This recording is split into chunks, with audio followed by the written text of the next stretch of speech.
بیٹیوں سے محبت کرو. بیٹی کی عقیقے کے موقع پر اس محفل کو سجایا ہے. مبارکباد کے مستحق عبدالصمد صاحب. خدا کی قسم آج گھروں میں بیٹیاں پیدا ہوتی ہیں تو لوگ خوشی نہیں مناتے, لیکن اللہ کے نبی فرماتے ہیں جس گھر میں بیٹی پیدا ہوتی ہے اللہ کے نورانی فرشتے اس گھر کو چاروں طرف سے گھیر لیتے ہیں. بیٹے کی پیدائش پر دوست مبارکباد دینے آتا ہے, رشتہ دار مبارکباد دینے آتا ہے, پڑوسی مبارکباد دینے آتے ہیں, لیکن جب جس گھر میں بیٹی ہوتی ہے اللہ کے نورانی فرشتے اس گھر کو چاروں طرف سے گھیر لیتے ہیں اور آ کر کہتے ہیں اس بیٹی کا دنیا میں آنا مبارک ہو, اس بیٹی کا دنیا میں آنا مبارک ہو. اور وہ ماں مقدر والی ہوتی ہے جس کی پہلی اولاد بیٹی ہوتی ہے.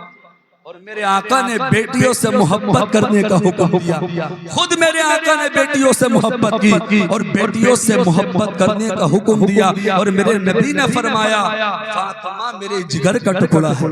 آقا اپنی بیٹی سے کتنی محبت کرتے تھے, کتنا پیار کرتے تھے, کتنا عشق کرتے تھے. یہاں تک کہ تاریخ کے اندر آتا ہے جب پیارے آقا صلی اللہ تعالی علیہ وسلم اپنی پیاری بیٹی خاتون جنت سیدہ فاطمہ کے گھر جاتے تھے تو فاطمہ نبی کو دیکھ کر استقبال کے لیے اٹھ جاتی تھی اور اپنی جگہ نبی کو بٹھاتی تھی. اور جب فاطمہ نبی کی بارگاہ میں جاتی تھی تو میرے آقا فاطمہ کے استقبال کے لیے کھڑے ہو جاتے تھے اور اپنی جگہ اپنی پیاری بیٹی فاطمہ کو بٹھاتے تھے. میرے آقا کے پاس 4 بیٹیاں تھی اور میرے نبی نے چاروں بیٹیوں سے بڑی محبت کی اور سیدہ فاطمہ کے بارے میں کہا فاطمہ میرے جگر کا ٹکڑا ہے.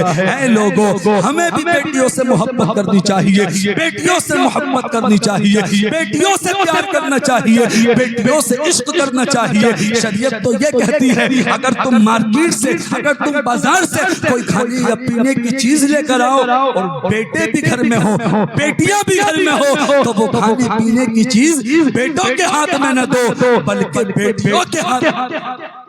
مفتی صاحب طویلہ تشریف ہمارے حضرت موجود ہیں. ان علماء کی موجودگی میں بڑی ذمہ داری سے بولنے کی کوشش کر رہا ہوں. مسئلہ شریعت کا یہ ہے کہ بیٹیوں کے ہاتھ میں کھانے پینے کی چیز دو, اور اس لیے بھی دو کیونکہ یہ ہمارے گھر ہمیشہ نہیں رہتی. زیادہ سے زیادہ 18 سال 20 سال 22 سال پھر اس کے بعد شادی ہو جاتی ہے, پھر یہ اپنی سسرال چلی جاتی ہے. اور خدا کی قسم جو محبت بیٹی اپنے باپ سے کرتی ہے وہ محبت بیٹا اپنے باپ سے نہیں کرتا. اگر کوئی چھوٹے بھی فون کر دے کہ میری بہن میری باپ کی طبیعت خراب ہے تو بیٹی سب کچھ چھوڑ کر اپنے سسرال میں اپنے گھر آ جاتی ہے. اسے ہر وقت اپنے باپ کی فکر ہوتی ہے, اپنی ماں کی فکر ہوتی ہے. آؤ بڑی تیزی کے ساتھ آگے بڑھتا ہوں.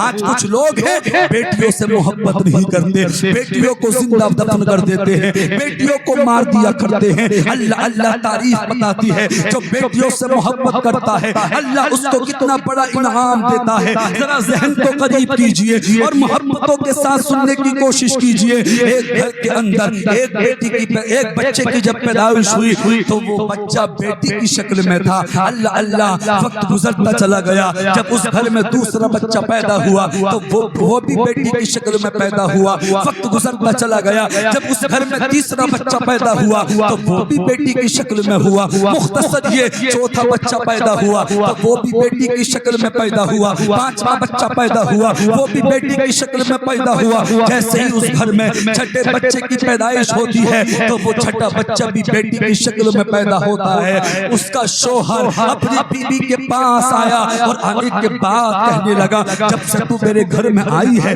گھر میں بیٹیاں ہی بیٹیاں ہو گئی. 6 بیٹیاں میرے گھر میں ہو چکی ہیں. یاد رکھ لے اگر اب بچہ ہوا اور بیٹی ہوئی تو پھر مجھ سے برا تیرے لیے کوئی نہیں ہوگا. یاد رکھ اگر 7واں بچہ ہوا اور وہ بھی بیٹی ہوئی تو میں تجھ کو قتل کر دوں گا یا تجھ کو طلاق دے دوں گا. اتنا کہنا تھا. اپنی بیوی سے کہنے کے بعد اپنے بستر پر جاتا ہے, سو جاتا ہے. ادھر خدا کی قسم وہ بیوی وہ عورت رب کی بارگاہ میں ہاتھوں کو اٹھاتی ہے, دعا کرتی ہے مولا تو نے 1 سے 6 تک بیٹیاں دی, سب میں نے تیرا شکر ادا کیا. ہر بیٹی پر مولا اگر تو ساتواں بچہ دے اور بیٹی دے پھر بھی تیرا شکر ہے، لیکن میرے شوہر نے مجھے طلاق کا حکم دیا ہے یا قتل کرنے کا حکم دیا ہے، اے مولا میری لاش تیرے دست قدرت میں ہے، مجھ کو بچا لے۔ تاریخ کے اندر آتا ہے اپنی بیوی کو، اپنی شریک حیات کو وہ بدبخت شوہر جو بیٹیوں کی وجہ سے اپنی بیوی کو طلاق کے بارے میں بول رہا تھا، جیسے ہی بستر پہ گیا آنکھ لگی، خواب میں قیامت کا منظر تھا۔ اللہ اکبر مسلمانوں، جب کی بارگاہ میں حاضر تھا، رب نے فرمایا اس کے اعمال تولے جائیں۔ اللہ اکبر، جب اس کے اعمال تولے گئے تو اس کے گناہ زیادہ تھے، نیکیاں کم تھی۔ رب نے فرمایا اس کو پکڑو فرشتوں اور گھسیٹتے ہوئے جہنم میں ڈال دو۔ بیٹیوں سے نفرت کرنے والوں اور جو بیٹیوں سے محبت کرتے ہیں، اللہ ان کو کتنا بڑا انعام دیتا ہے، ذرا غور سے سننا۔ اللہ تاریخ بتاتی ہے، فرشتوں نے اس کو پکڑا، گھسیٹتے ہوئے جہنم کے پہلے دروازے پہ لے گئے۔ کیا دیکھا فرشتوں نے؟ جہنم کے پہلے دروازے پر اس کی سب سے بڑی بیٹی جو دنیا میں سب سے پہلے آئی تھی، دروازے پہ یوں کھڑی تھی۔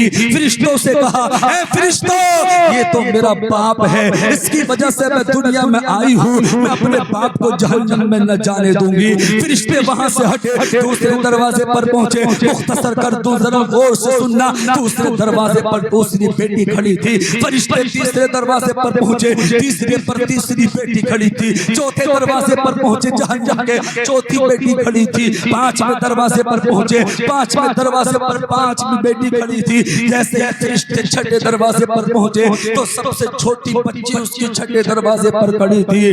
پہلے پر پہلی تھی، چھٹے پر چھٹی تھی۔ جیسے فرشتے وہاں سے ہٹتے ہیں، ساتواں دروازے پر پہنچتے ہیں، اللہ اللہ، ساتواں دروازہ خالی تھا۔ یہ ڈر گیا، یہ گھبرا گیا، اسی کشمکش کے عالم میں اس کی آنکھ کھلی، اور جب آنکھ کھلی اس نے جلدی جلدی وضو کیا، گھر میں مصلی بچھایا، رب کی بارگاہ میں دعا کی، اے مولا اگر تو مجھے ساتواں بچہ دے تو بیٹا مت دینا، بلکہ مولا تو مجھے ساتویں بھی بیٹے دینا۔ زور سے بول دے جی لگا کہ سبحان اللہ۔ کہا مولا اگر تو مجھے ساتواں بچہ دے تو ساتواں بیٹا نہیں بلکہ ساتویں بھی بیٹی عطا فرمانا۔ خدا کی قسم یہ بیٹیوں کی شان ہے، یہ بیٹیوں کا مقام